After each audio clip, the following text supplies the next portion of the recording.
Salve, rapaziada, tudo bem? Como é que vocês estão? Professor Leandro falando aqui. Conforme combinado com alguns alunos aí, eu vou fazer um vídeo referente ao assunto que eu falei com vocês na única aula presencial que nós tivemos, que é a parte de grandezas físicas, notação científica e vetores, que é a introdução à física, né? Que são são alguns assuntos que você tem que saber antes da física propriamente dita, né? Que é a parte da introdução à cinemática, que é uma aula que eu já, inclusive, gravei. Beleza? Porque alguns alunos perderam a primeira aula, né? E ficaram meio a ver navios. Então eu estou dando essa força aqui e estou gravando o vídeo. Essa aula, inclusive, essa parte da física, que é a parte de grandezas físicas e notação científica, eu não estou louco, eu realmente estou chamando de aula zero. Por quê? É uma aula introdutória.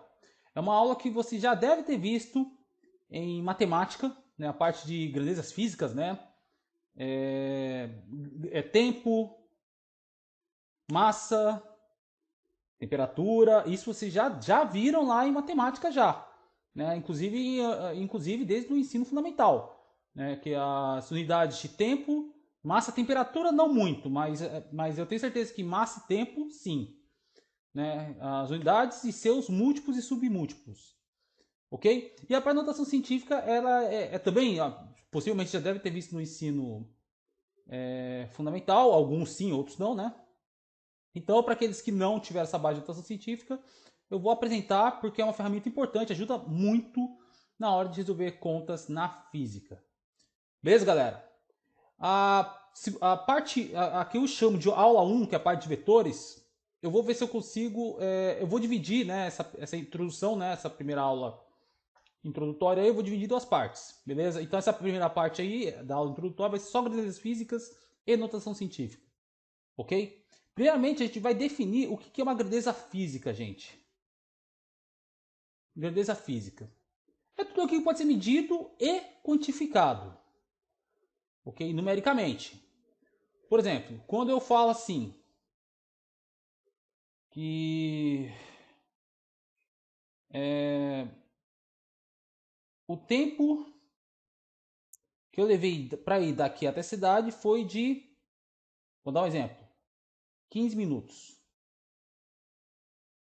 Né? Então eu pude medir, né? Minuto é uma unidade de tempo, dá para medir isso através de um relógio ou cronômetro, né? É possível. A grandeza física pode ser medida de maneira direta, utilizando um instrumento direto, né? Por exemplo, você usa para medir a temperatura de um lugar, você usa um termômetro. Para medir o comprimento, você pode usar uma régua, você pode usar uma trena, você pode usar uma fita métrica, né? Para você medir a massa, né? Você utiliza uma balança, ok? Para você medir a velocidade de um móvel, você pode utilizar sensores, você pode utilizar o próprio velocímetro, né? Se você estiver dentro de um veículo, né? Ou andando de moto, enfim. Então é possível você medir de maneira direta e indireta também. Como assim medir indiretamente? Através de fórmulas, de equações que você consegue também determinar de uma forma indireta outras grandezas físicas. É possível também. Tudo bem? Por que a gente fala medido e quantificado? Porque tem coisas que a gente consegue medir, só que a gente não consegue quantificar. Por exemplo, um exemplo que é clássico, né, nessa parte de grandezas físicas, algo que não pode ser quantificado, é sentimentos. Sentimentos. Amor, raiva, alegria, tristeza. Você consegue saber se você está, você ou uma pessoa que está do seu lado, está muito alegre ou muito triste. É possível saber. Só que quanto? Você consegue quantificar isso? Existe unidade de tristeza, unidade de alegria? Existe algum instrumento que meça os seus sentimentos? Não. Então, logo, sentimentos não é uma grandeza física. Beleza? Como você consegue medir uma grandeza física? Você pega seu instrumento e compara com um padrão determinado. Exemplo, quando você vai pegar uma régua para medir um determinado comprimento de determinado objeto, você você vai observar que sua régua está graduada em centímetros, que é um submúltiplo de metros. Né? Já vou explicar o que é centímetro daqui a pouco. Então, quando você mede, por exemplo, essa unidade, essa reta aqui, estou dando um exemplo, tá? Essa reta aqui, ela mede 5 centímetros. Tá? 5 centímetros. Então, centímetro é um padrão que você utiliza, tá? Para poder medir o comprimento dessa régua. Ok? Quando você fala em grandezas físicas, você tem uma padronização. Então, eu acabei de falar, o metro ele tem um padrão, que o metro é a fração de 1 sobre 300 milhões da distância da velocidade da luz, que a luz percorre em 1 segundo. Ok? A gente sabe que a velocidade da luz é de 300 milhões de metros por segundo. Ok? Antigamente era 1 sobre 1 milhão da distância do polo sul, dos polos, né, até o Equador. Então tem uma padronização. No caso da massa, por exemplo, a unidade já vou dando spoiler aqui, a unidade do sistema internacional, né, porque é preciso uma padronização internacional. O sistema a unidade do sistema internacional de massa é o quilograma. Né? Mas o que é 1 quilograma? Tem um museu lá em Paris, né, no qual, em Sèvres, na verdade, né, próximo a Paris, que você vai lá ver lá o padrão de 1 quilograma. É um cilindro de platina e um outro metal que agora não me recordo o que é. Vai estar lá escrito lá, isso é 1 quilograma. Ok? Então, por que acontecia antigamente quando você iria comprar uma mercadoria, por exemplo, era um problema, porque quando se vendesse por massa, não por unidade, tem um local tem uma unidade de massa e uma outra unidade de massa. Isso gerava confusão. Então, fez-se necessário a unificação, a padronização dessas unidades de medida, né? E hoje temos os sistemas métricos correspondentes. Ok? O que nós usamos normalmente é o sistema internacional de unidades. Ok? Já vou explicar, já vou chegar lá quais são essas unidades e quais são as grandezas físicas que a gente considera. Ok? Tem o sistema americano, tem o sistema de unidades em inglês, tem o sistema que a gente chama de CGS. CGS é centímetro, grama, segundo. Tá? Vou explicar já o que é isso daqui a pouco. Entendeu? Então, tem os diversos sistemas de unidades, só que nós aqui, né, nós vamos trabalhar muito mais no sistema internacional. Tranquilo? Então, faz necessário a padronização, né, das grandezas físicas. Ok? Como a gente pode classificar as grandezas físicas? A gente pode classificar de 3 maneiras. Beleza? A gente pode classificar quanto à natureza dessa grandeza física. Como assim? Como ela surge, né? Na física, galera, tem 2 tipos de classificação por natureza. As grandezas fundamentais e as grandezas derivadas. As grandezas fundamentais são aquelas que não dependem de outras grandezas para existirem. E na física são 7 grandezas fundamentais. Massa, tempo, temperatura, corrente elétrica, quantidade de matéria, intensidade luminosa e faltou acho que é comprimento. Tá? Então são essas 7 que estão escritas aí. As outras todas são grandezas derivadas. Por quê? Vou citar um exemplo. Eu vou escrever aqui embaixo. Você já deve ter visto que velocidade é variação do espaço dividido pela variação do tempo. Então, para a grandeza e velocidade, eu dependo de 2 grandezas, que é espaço, que seria distância ou comprimento, e tempo. Então, velocidade é uma grandeza derivada. O outro exemplo, força. Você já deve ter visto que força é igual a massa vezes aceleração. Então a força depende da massa e depende também, só que a gente não pode esquecer que a aceleração é variação da velocidade dividida pelo tempo. E por sua vez, velocidade, a gente acabou de ver, espaço pelo tempo. Então olha quantas grandezas que depende a força. Então força é uma grandeza derivada. Pessoal, só um detalhe. E no caso do volume? Por exemplo, é uma grandeza derivada ou fundamental? É derivada.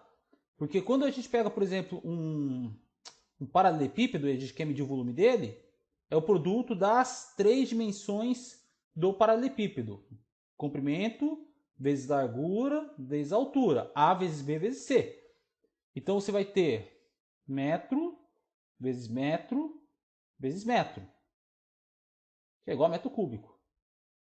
Tá? Então volume é uma grandeza derivada, área é uma grandeza derivada, ok? Embora volume e área sejam oriundos duas vezes, no caso no caso do volume, aparece três vezes a mesma grandeza, que é comprimento vezes comprimento vezes comprimento, vamos dizer assim, mesmo assim é uma grandeza derivada, beleza? Grandezas fundamentais são somente 7 grandezas e elas estão listadas aí: comprimento, tempo, massa, corrente elétrica, temperatura, quantidade de matéria e intensidade luminosa. Inicialmente, na primeira parte da física, a gente vai trabalhar basicamente com comprimento, tempo e massa. Tá? As outras, a gente vai trabalhar mais para frente. Beleza? Bem, o segundo tipo de classificação é quanto à necessidade ou não de orientação. Como assim? Existem algumas grandezas que somente a intensidade dessa grandeza já é o suficiente para definir. Por exemplo, agora são 6 horas e 37 minutos. Ok? Eu preciso definir para qual direção, para qual lado está indo o tempo? Não.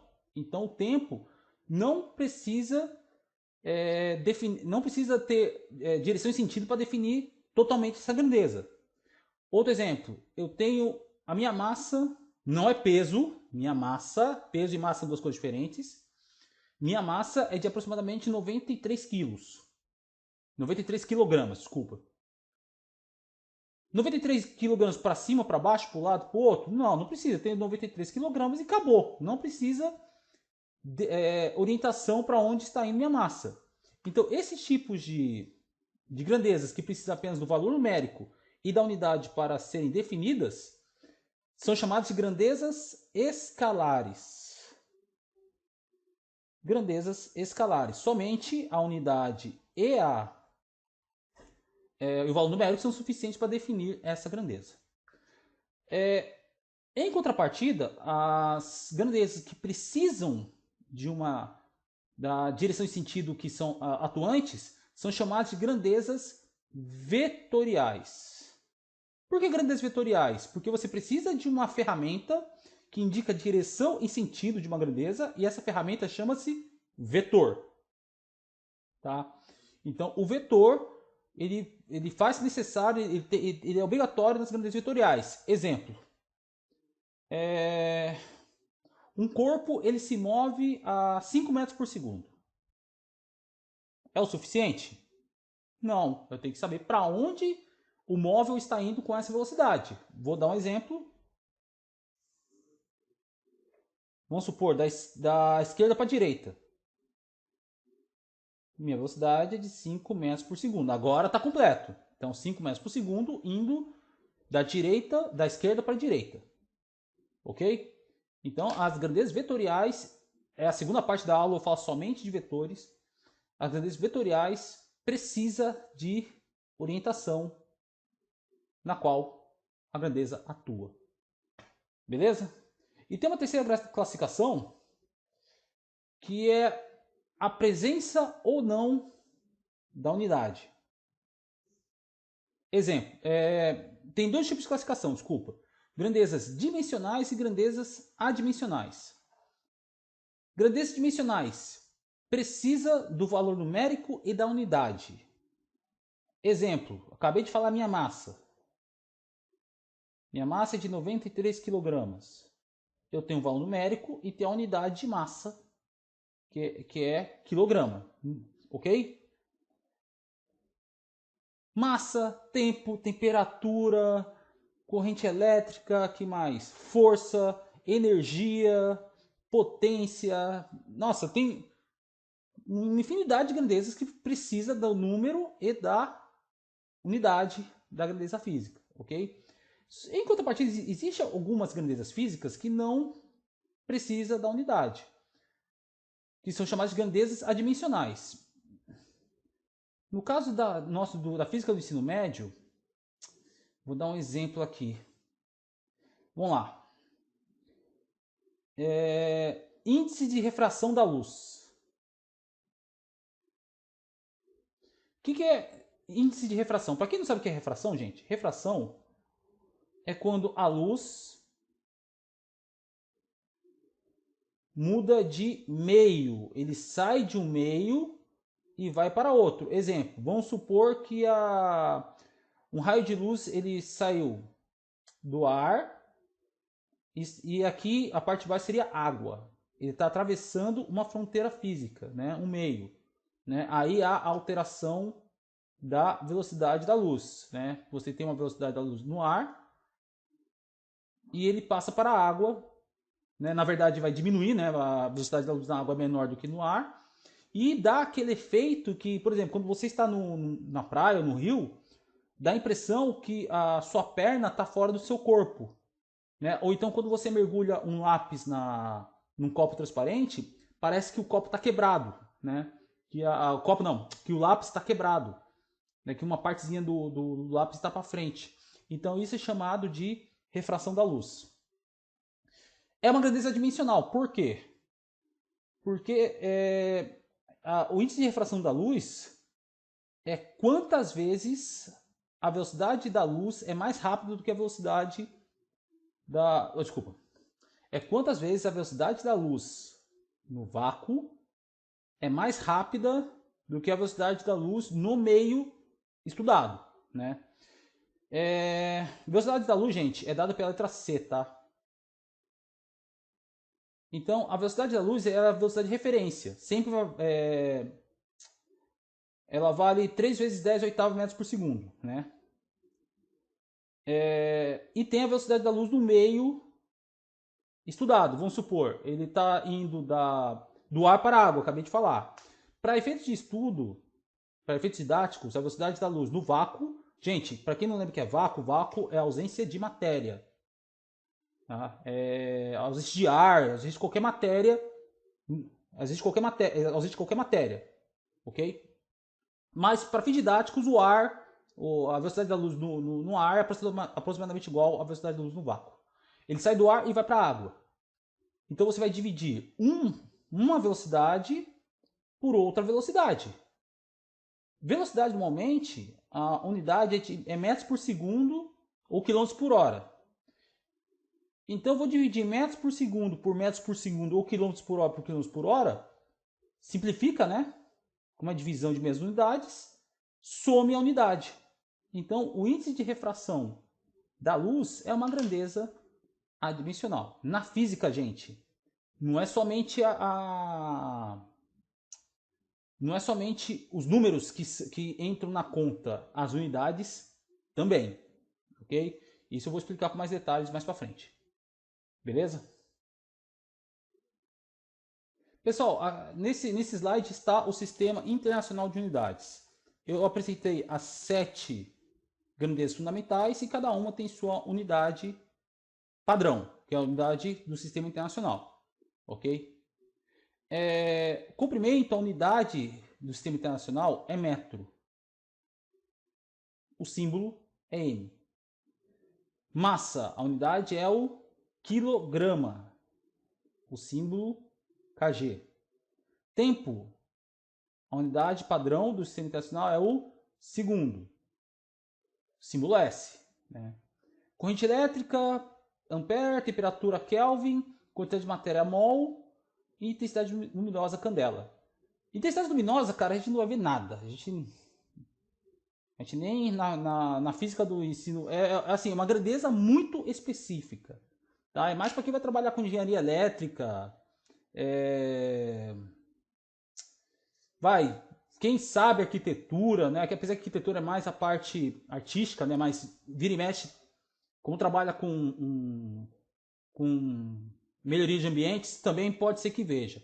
Né? Mas é mais a parte de engenharia mesmo, tá? Não, é muito específico. A gente na física aqui, a gente nem trabalha com intensidade luminosa. As outras, a gente vai ver bastante. E uma coisa importante é que vocês não devem, sob hipótese nenhuma, confundir massa com quantidade de matéria. Tá? Porque tem gente que acha, é um erro conceitual comum, achar que a massa está relacionada com a quantidade de átomos que você possui.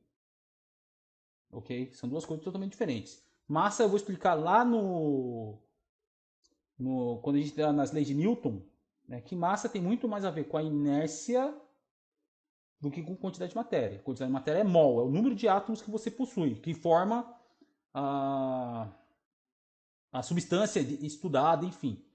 Ok? E mol, né?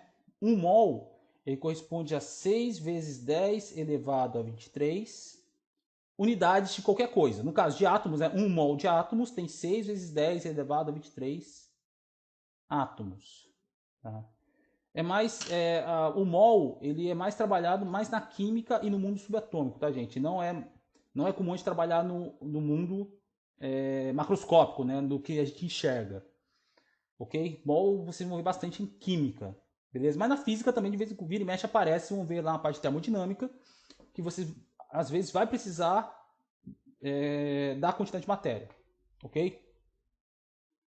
E massa, quando chegar a hora das 3 leis de Newton, eu vou explicar por que a massa não tem nada a ver com a quantidade de matéria e tem a ver mais com a inércia. Ok? Isso é um papo para uma outra aula. Da mesma forma que nós temos as nossas unidades, tem os múltiplos e submúltiplos dessas unidades. Exemplo, vou pegar a massa. Né? Massa é algo que vocês já estão super acostumados a trabalhar. Né? Quando você vai no mercado e vai comprar uma fruta, né? Um legume, normalmente a unidade por exemplo, o tomate custa, sei lá, tomei por fora quanto custa, vai, R$ 4, vamos supor, o quilograma, né? Beleza? Então, mas o que é 1 quilograma? A palavra quilo, né, é um múltiplo, né, que indica que tem 1000 unidades. Então, se eu tenho quilograma, então 1 quilograma equivale a 1000 gramas. Ou 1000 é a mesma coisa que 10 vezes 10 vezes 10. É a mesma coisa também que 10 ao cubo quilograma. 10 ao cubo gramas, desculpa. 1 quilo tem 10 ao cubo gramas. E tem os outros múltiplos e submúltiplos, tá, gente? Eu peguei do 1 trilhão até 1 trilionésimo. 1 sobre 1 trilhão. Então aqui eu peguei o tera. O tera ele é muito comum na informática, né? Que por exemplo, o meu notebook tem, é verdade mesmo, tem um HD de 1 terabyte.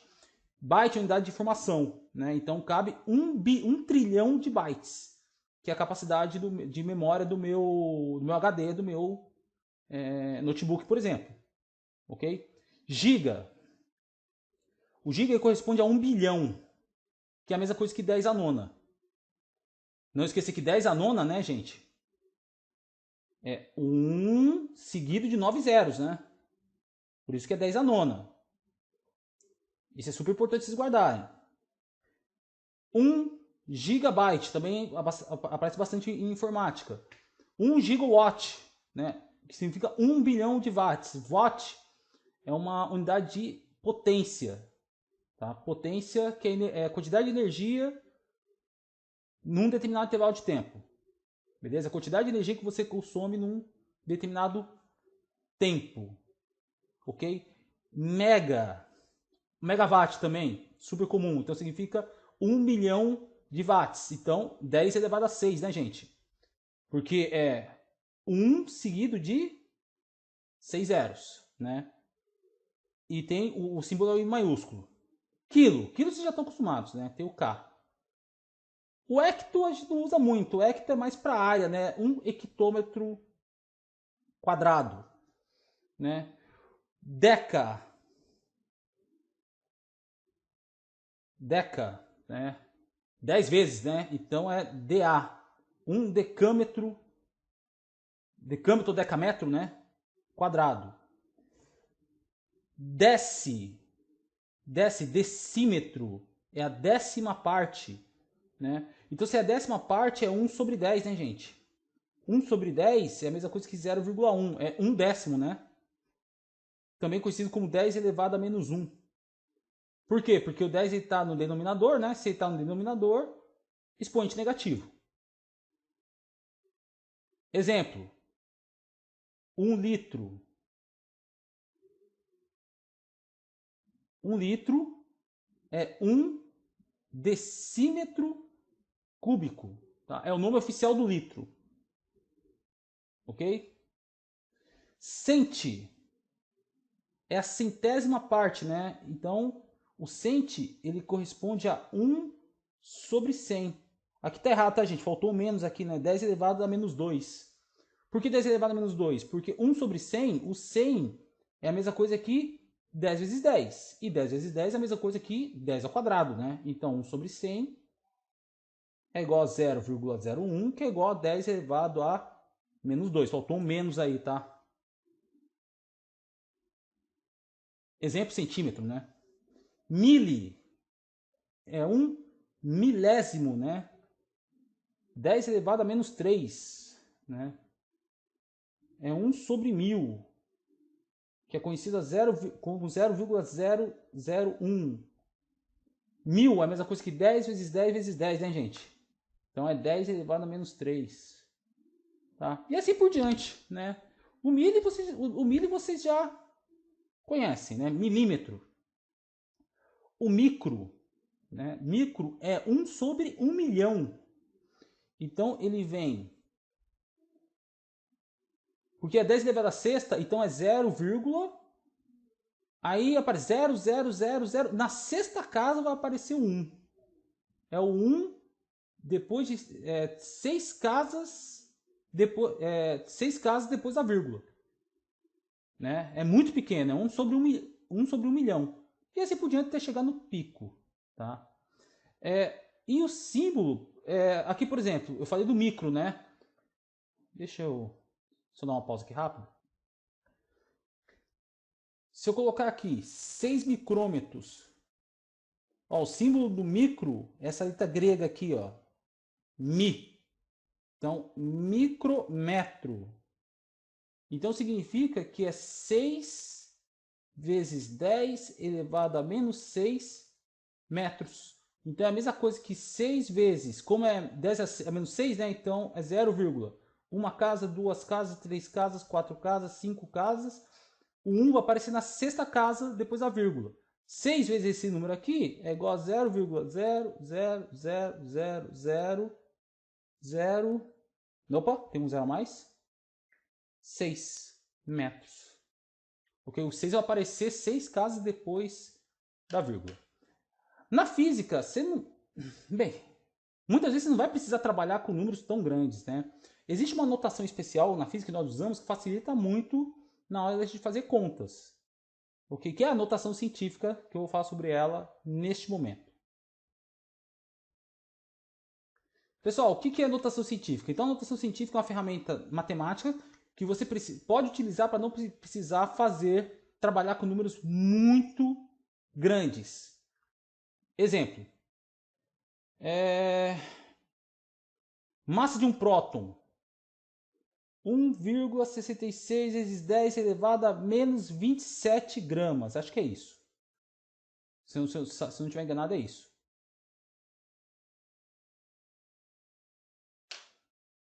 É isso mesmo, tá, gente? É 1,66 vezes 10 elevado... Na verdade, é 1,67, mas tudo bem.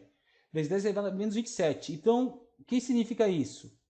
É expoente negativo, né? Então, é 0,00000000. 0, 0, 0, 0, 0, 0, 0. Vai embora. Depois da 26ª casa, depois da vírgula, aí vai aparecer o 166.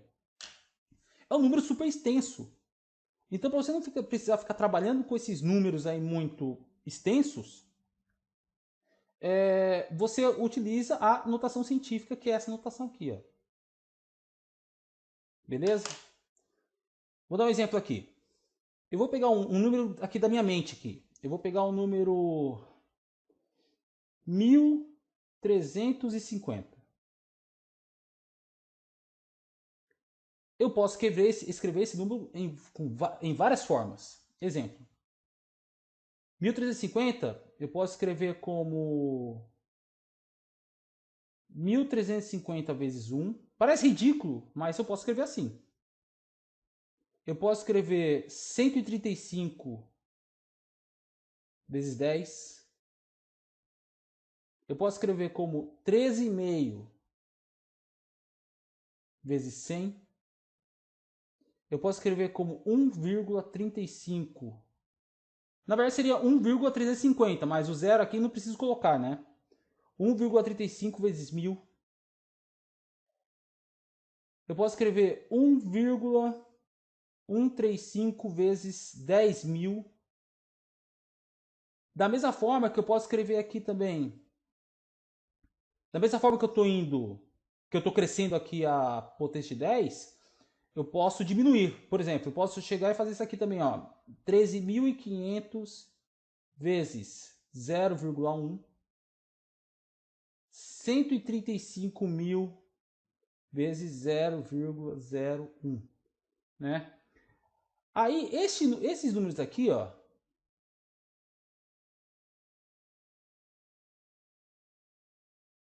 são números consequentes de potenciação na base 10. Como assim? Você sabe que 10, aqui no 135 vezes 10, é a mesma coisa que 10 elevado à primeira potência. Todo número elevado a 1 é igual a ele mesmo. O de cima aqui é a mesma coisa que 1350 vezes 10 elevado a 0, né? Que todo número elevado a 0 dá 1 também. Isso é propriedade de potenciação, tá, gente? Se tiver alguma dúvida, pega firme aí na matemática aí. Esse de baixo aqui, 13,5 vezes 100, é a mesma coisa que 13,5. Pessoal, 100 é a mesma coisa que 10 vezes 10. 10 vezes 10 é 10 ao quadrado. 1,35 vezes 1000. Então, a mesma coisa que 1,35 vezes 10 elevado... Quantos zeros eu tenho aqui depois do 1 aqui? 3. Então, 10 ao cubo, né? Porque é 10 vezes 10 vezes 10. E assim por diante. Aqui seria 0,135 vezes 10 à quarta. Agora aqui embaixo, ó. Número que possui vírgula aqui. Tá? Então, o que vai acontecer aqui? Aqui vai ser 13.500... Opa! 13.500 vezes 0,1, gente, é a mesma coisa que 1 sobre 10. E 1 sobre 10 é a mesma coisa que 10 elevado a menos 1. Esse número de baixo aqui é a mesma coisa que 135.000 vezes 10... Opa! 0,01 é a mesma coisa que 1 sobre 100. 100 é a mesma coisa que 10 vezes 10, só que o 100 está no denominador. Então, esse 1 centésimo aqui, ele se transforma em 10 elevado a menos 2. Beleza, galera? Então, aí é propriedade, tá, da potenciação de base 10. Se vocês tiverem alguma dúvida, pega firme na matemática ou procure a gente também. Tranquilo? Para encerrar... Tá, beleza. O que isso tem a ver com notação científica? A notação científica, galera, ela tem um padrão que é um número acompanhado de uma potência de base 10. No nosso exemplo aqui do 1300 e... Só apagar aqui, eu vou pegar só o que me interessa.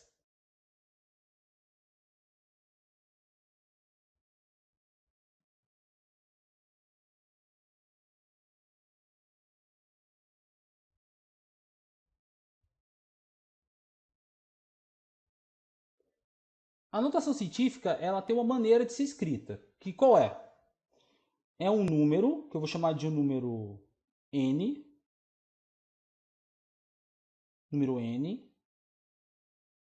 vezes uma potência de base 10. Tá? Onde esse número n aqui, ele tem que ser, ele pode ser maior ou igual a 1 e obrigatoriamente menor que 10. Ok? Ele tem que estar entre 1 e menos que 10. Pode ser 9,99999, mas não pode ser 10. Ok? Esse 10 elevado a e, ele pode ser um número inteiro. Então ele pode ser número negativo, positivo ou zero também, porque 10 elevado a zero dá 1, não tem problema. Exemplo, no exemplo que eu acabei de dar, 1350. 1350. Galera, eu vou ensinar um macete aqui. Bem, ele tem que ser maior do que 1 e menor do que 10. Certo, galera? Então, se eu colocar uma vírgula aqui, ó, para ficar no 1,35, ó, 1,35, ele obedece esse critério do n ser maior do que 1, maior ou igual a 1 ou menor do que 10. Então, ele pode ser escrito como 1,35. Só que aí, quantas casas? Porque era 1350. Era como se existisse uma vírgula aqui, ó, porque o número era esse daqui, ó, 1350. Quantas casas ele andou? Andou uma casa, duas casas, três casas para trás. Então, na verdade, seria como se eu tivesse dividido por 1000, né? Então, 1,35 vezes 10 elevado ao cubo. Tarará, né? Que aí eu não falei que grandeza que era. Ok? Nos exemplos que eu dei aqui no slide aqui, o primeiro exemplo que eu dei foi de 1.200 quilômetros. Quilômetros, tá? Quilo. Então significa que tem 1000 metros, né? Que isso aqui seria a mesma coisa. Vou escrever aqui do lado aqui. É a mesma coisa que 1.200 vezes 1000 metros, né? 1000 é 10 ao cubo. Beleza? Só que a notação científica, ele tem que estar entre 1 e 10. 1 e menos que 10, né? Então, como se eu tivesse uma vírgula aqui na frente do último zero aqui, ó, ele vai dar quantas casas? Uma, duas, três casas. Então vai virar 1,2 vezes 10 elevado ao cubo vezes 10 elevado ao cubo, né? 10 ao cubo com 10 ao cubo, ó, multiplicação de potências de mesma base, gente. Mantém a base, soma os expoentes, né? 3 mais 3, 6. Então vai virar 1,2 vezes 10 elevado a sexta metros. Tudo bem? 7, esse M minúsculo aqui, esse M minúsculo é milissegundos. Então significa que é 1 milésimo de segundo. Então se eu vou converter, eu vou fazer aqui embaixo aqui, ó. 7 milissegundos é a mesma coisa que 7 vezes 1 sobre 1000 segundos, né?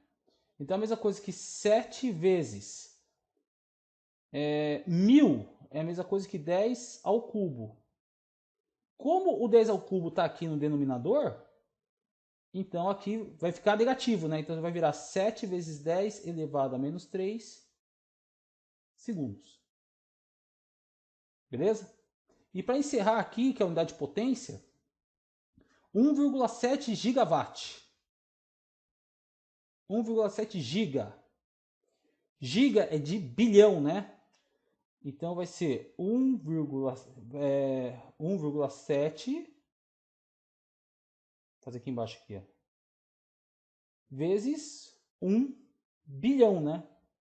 3, 4, 5, 6 milhão, 7, 8, 9. 1,7 vezes 1 bilhão é igual a 1 bilhão e 700 milhões. Que é a mesma coisa que 1,7 vezes 10 elevado a nona watts. Beleza, gente? Tem operações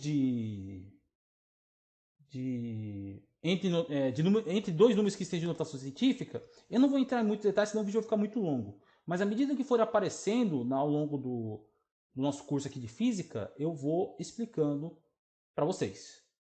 Beleza? Então essa foi a primeira parte. Agora eu vou dar um tempinho, eu vou pausar não, vou cortar o vídeo aqui e vou fazer a parte 2 dessa parte da introdução, que é a parte de vetores. Tudo bem? Um abraço a todos, daqui a pouco estou de volta.